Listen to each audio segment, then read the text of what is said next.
Hello बच्चों, आपका ये अगला हेडिंग है द्रव में गिरते पिंड पर प्रभावी बल स्टोक्स का नियम। देखो, इसका मतलब ये है कि जब कोई पिंड किसी द्रव में गिरता है तो उस पर कितने बल कार्य करते हैं उसके बारे में यहाँ बताया जाएगा। तो इसके बारे में सबसे पहले बताया था स्टोक्स ने, एक सूत्र दिया था उन्होंने, उसके आधार पर बताया था कि जब कोई पिंड किसी द्रव में गिरता है तो उस पर कौन कौन से बल कार्य करते हैं। ठीक है,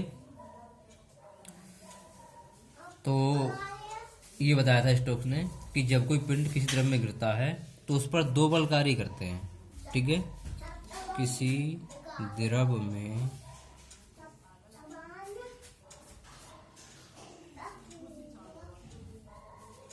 गिरते पिंड पर दो बल कार्य करते हैं, दो बल कार्य करते हैं। एक होता है पिंड का भार, पिंड का भार, और दूसरा होता है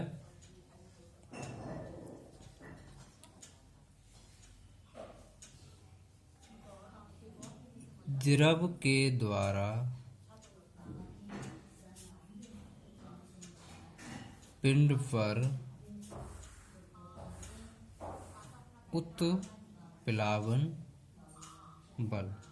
देखो भाई, ध्यान सुनेंगे। जैसे आपने कोई पत्थर लिया और उसको पानी में डाला तो पत्थर धीरे धीरे नीचे की ओर चला जाता है। वो जाता है पिंड के भार की वजह से नीचे की ओर। ठीक है, और आपने देखा होगा कि वही पिंड अगर हम हवा में फेंकेंगे तो एक दो जमीन पर चला जाएगा, लेकिन उसको पानी में फेंकेंगे तो हवा की तुलना में धीरे धीरे जाता है, क्योंकि उस पर अब एक बल ये कार्य करने लगता है जो कि ये कोशिश करता है कि पिंड नीचे की ओर ना जाए। इसलिए उसका वेग जो होना चाहिए वो नहीं होता, बल्कि उससे कुछ कम हो जाता है इस वाले बल की वजह से। ठीक है, तो यहाँ पर हम एक गोली का एग्जाम्पल लेते हैं। ठीक है, माना कि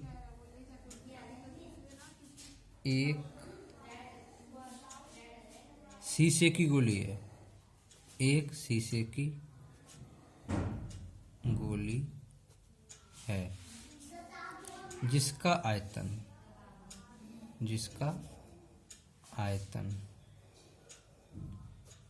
b है।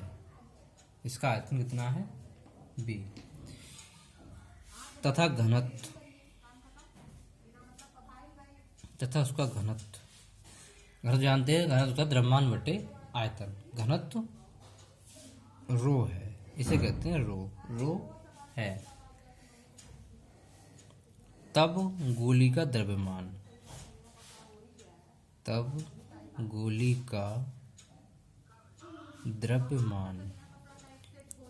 देखो एक सूत्र होता है, घनत्व बराबर द्रव्यमान बटे आयतन। तो यहाँ से m बराबर क्या हो जाएगा? m बराबर हो जाएगा रो गुणा b। समझ में आई बात? अब मैंने पीछे बताया था कि गोली पर दो बल कार्य करेंगे, गोली पर दो बल कार्य, कितने बल कार्य करेंगे? दो बल। एक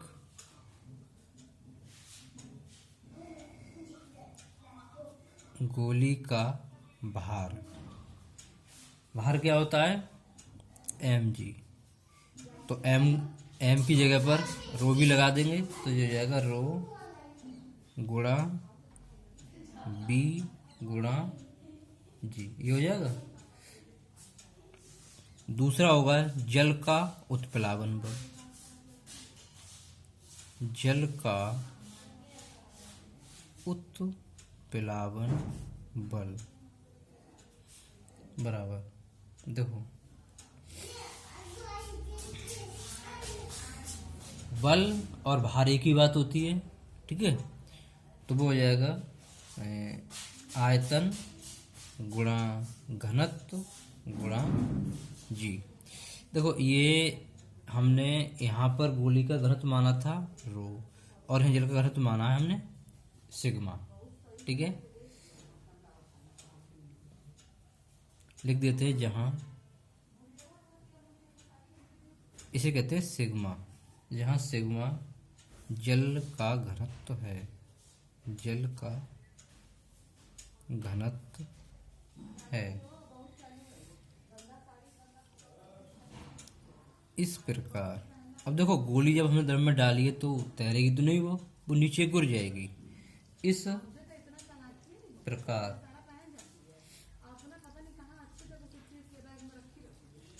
प्रकार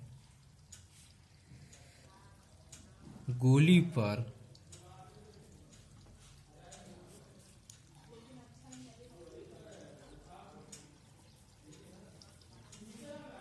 नीचे की ओर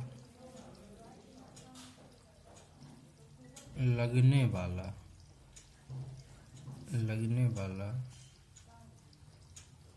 प्रभावी बल, क्योंकि वो नीचे को ले जाएगी तो जो बल लगेगा वो नीचे की ओर ज़्यादा लगेगा। ठीक है, तो ज़्यादा बल कौन लगा रहा है, उसका भार, तो भार में से उत्प्लावन बल हम घटा देंगे, तो ये बराबर हो जाएगा बी रो जी, ये पी नहीं है रो है, माइनस बी सिग्मा जी। क्या कॉमन आ रहा है इसमें, बी कॉमन आ रहा है और जी कॉमन आ रहा है, तो क्या बचेगा यहाँ पर, रो माइनस सिग्मा। अब देखो, ये जो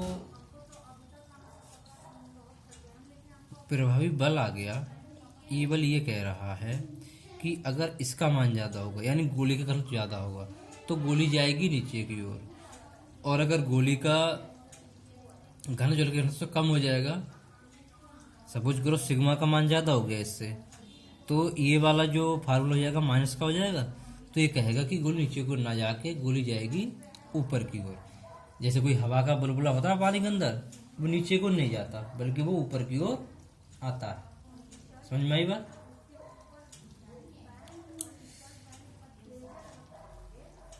तो ये फार्मूला ये बता रहा है कि अगर इसका मान ज़्यादा है तो गोली नीचे गिर जाएगी, और इसका मान ज़्यादा हो जाएगा तो गोली ऊपर की ओर जाएगी।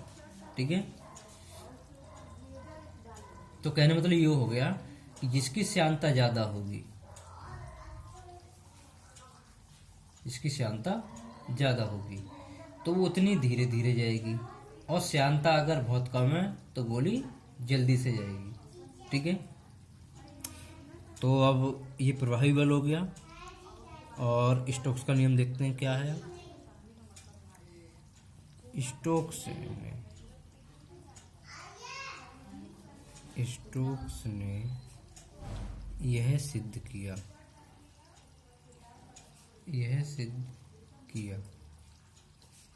कि स्मॉल आर त्रिज्या की एक सूक्ष्म गोली,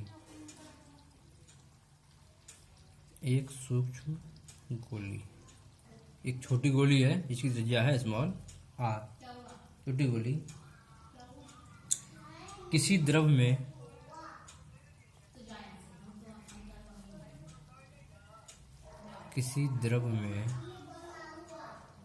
सीमांत वेग, सीमांत का मतलब होता है निश्चित वेग, सीमांत वेग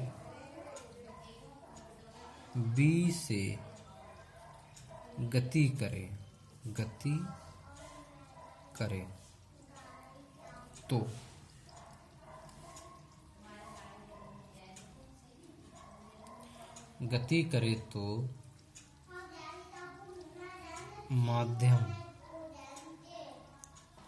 माध्यम मतलब है जिस माध्यम में वो गिर रही है, माध्यम द्वारा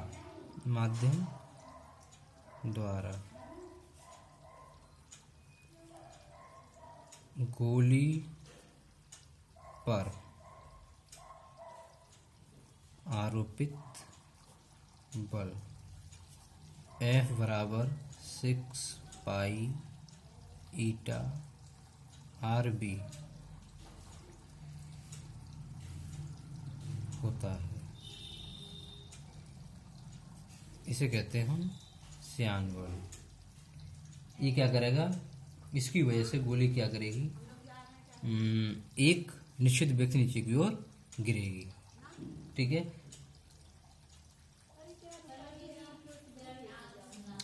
हम यहाँ पर ये जो ईटा आ रहा है इसका विमा निकालेंगे। ठीक है, जहाँ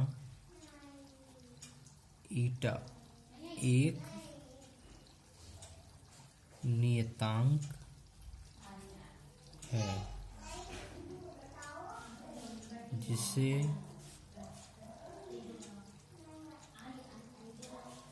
श्यानता गुणांक कहते हैं। देखो कहने मतलब ये हुआ कि हम समान आकार की गोली लें और एक गोली डालें शहद में और एक गोली डालें पानी में, तो शहद के लिए ईटा का मान ज़्यादा होता है, यानी शहद का श्यानता गुणांक ज़्यादा होगा पानी की तुलना में। तो वो गोली शहद में नीचे की ओर गिरेगी धीरे धीरे, और पानी में गोली जल्दी से गिर जाएगी। क्यों जल्दी गिर रही है, क्योंकि उसके लिए जो श्यानता गुणांक है उसका मान कम होता है, शहद के लिए ज़्यादा होता है। समझ में बात आई, जिसकी श्यानता ज़्यादा होगी उसमें गिरने वाली वस्तु का वेग कम हो जाएगा, और जिसकी कम होगी उसमें वो ज़्यादा तेज़ी से गिरेगी।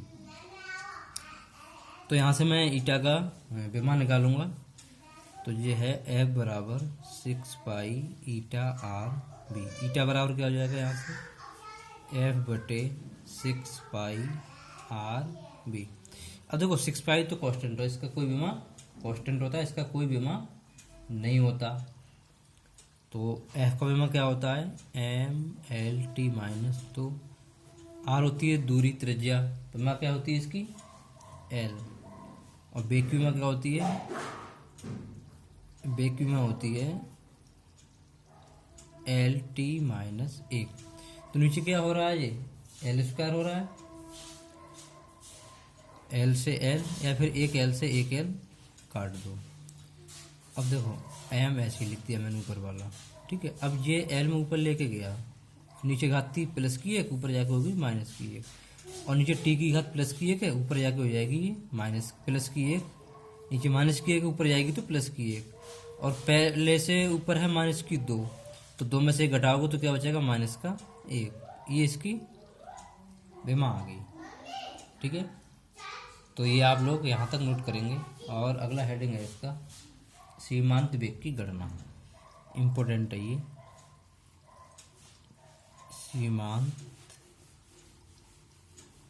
वेग की गणना।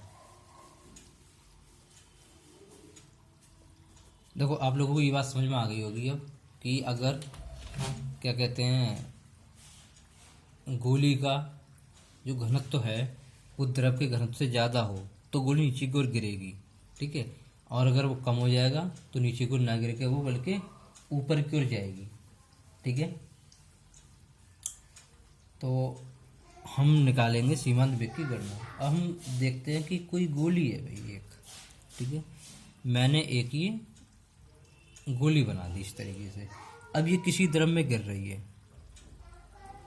ठीक है, तो इस गोली पर 2 बल लगेंगे, एक तो लगेगा नीचे की ओर जिसकी वजह से गोली जा रही होगी नीचे की ओर, और एक लगेगा ऊपर की ओर जो कि गोली पर द्रव लगा रहा होगा, जिससे गोली नीचे की ओर न जाए बल्कि गोली जाए ऊपर की ओर।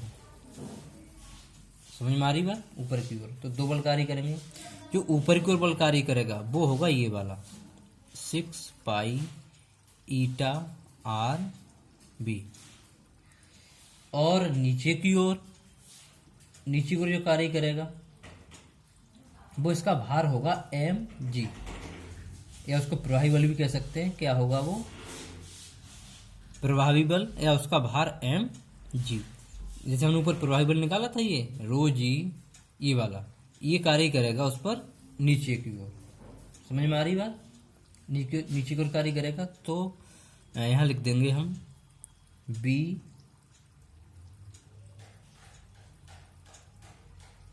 जी और रो माइनस सिग्मा।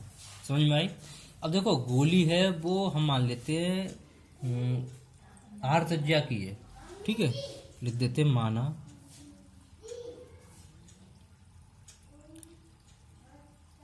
गोली की त्रिज्या स्मॉल r है, तथा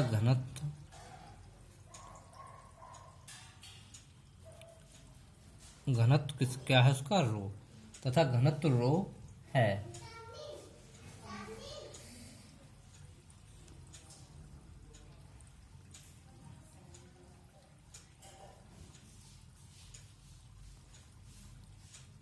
किसी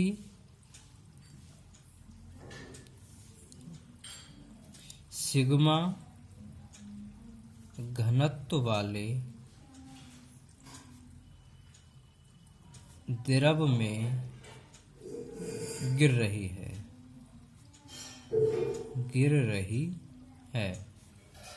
द्रव में गिर रही है, तो उस पर दो बल कार्य करते हैं। तब उस पर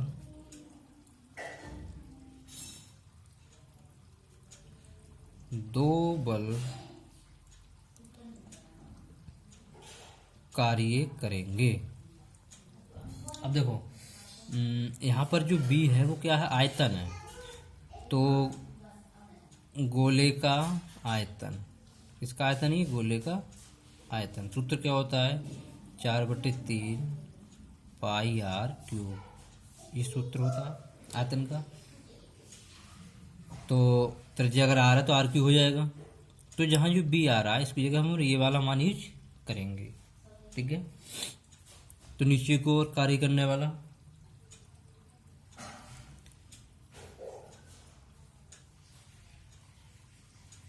नीचे की ओर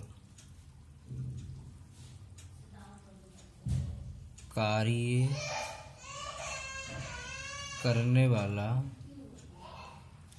प्रभावी बल बराबर B की जगह ये लगाएंगे 4/3 पाई r3 और रो माइनस सिग्मा, और ये जी बचा है वो जी यहाँ पर लिख देते हैं, ठीक है। ये तो हो गया ऊपर से नीचे की ओर।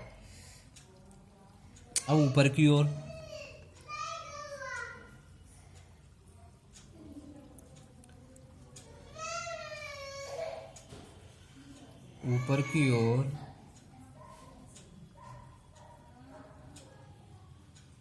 कार्य करने वाला श्यान बल क्या होता है, बराबर 6 पाई ईटा r/b, ये होता है, ठीक है।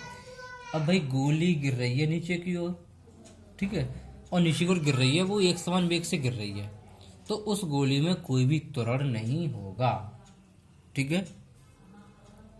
यहाँ लिख देंगे गोली नियत वेग से गिर रही है, अतः त्वरण शून्य होगा। अगर त्वरण शून्य है तो जो बल लग रहा नीचे से वो ऊपर से लगने वाले बल के बराबर हो जाएगा, तो लिख देंगे 6 पाई ईटा r/b बराबर 4/3 पाई r3 रो माइनस सिग्मा जी। यहाँ से हम निकालेंगे भाई B का मान, तो B बराबर फार्मूला बन जाएगा, याद कर लेंगे आप लोग, 2/9 r² रो माइनस सिग्मा जी, और बटे में आ जाएगा ईटा। ये फार्मूला बन गया, यहाँ तक आप लोग नोट करेंगे, ठीक है। और देखो फिर वही बात आ गई, अगर यहाँ पर इसका मान इससे ज़्यादा हो जाए तो वेग माइनस का हो जाएगा। अगर ऐसा होता है तो क्या होगा, पिंड द्रव में नीचे को न जाके पिंड ऊपर को जाना चालू कर देगा, ठीक है।